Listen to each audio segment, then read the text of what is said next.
media, all these smartphones are all contributing things to big data. Quick question, how many of you in this room know people that you think might be addicted to their mobile phone? Do you have a friend?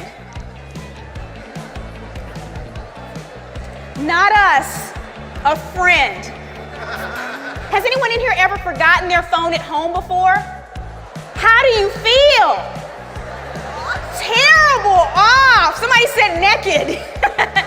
There are tons of social networks. What you're seeing before you right now is a buffet. Do any of you ever go to a buffet and eat everything you see at the buffet? Somebody said, yes, that's me. For everybody else, I want you to treat this like a buffet. You want to hear my theory about Twitter? People are confused about Twitter because they're following other confused people. But how many of you in here use YouTube for how-to videos? Anybody? If your best friend is going into labor in the back of your car, you can pull over the car. Notice I did say pull over first. Go onto your phone on YouTube, and there is a British guy that will tell you how to get that baby out, right?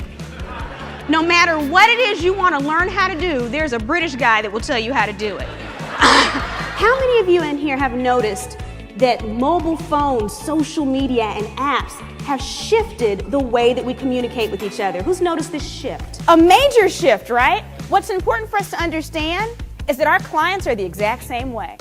They are just as attached to this technology. And so through social media and certain apps, it's giving us access to people that we did not have 10 years ago. What this means is when we're looking at social media, you are building relationships. The rules of engagement online are exactly the same as in person. The rules of engagement online are exactly the same as in person. And so all of you in here are relationship experts. This is what you do. It's not just about asset management. You are good with people. That's part of what you do. And so understand that to be successful on social media, all it is applying the rules you already know in the real world online. How do you manage these relationships in ways where you're still touching people? Think about that wealth manager I told you about.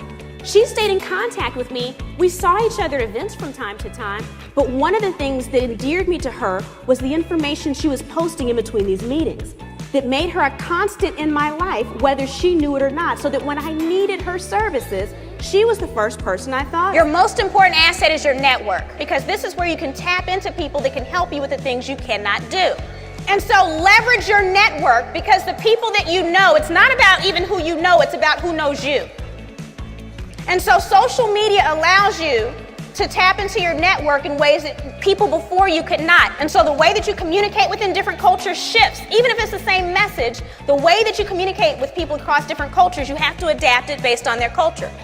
Well, each social network has a culture. News breaks first on Twitter. The culture of Twitter, it's all about real-time information and adding value. If you want to know a practical way to use Twitter, look at all the news networks, all the industry magazines that you read. Follow those on Twitter. You can actually get one stream of all your news in one place. Imagine you're in Oklahoma and there's a tornado coming down, because you have to admit that's what happens with y'all a lot, right? So there's a tornado coming. I guarantee you, as that tornado's coming, there's someone who's running away from the tornado that as they're running, somehow they still find time. But my point is this, news breaks first there. You have access to more technology than any generation before you.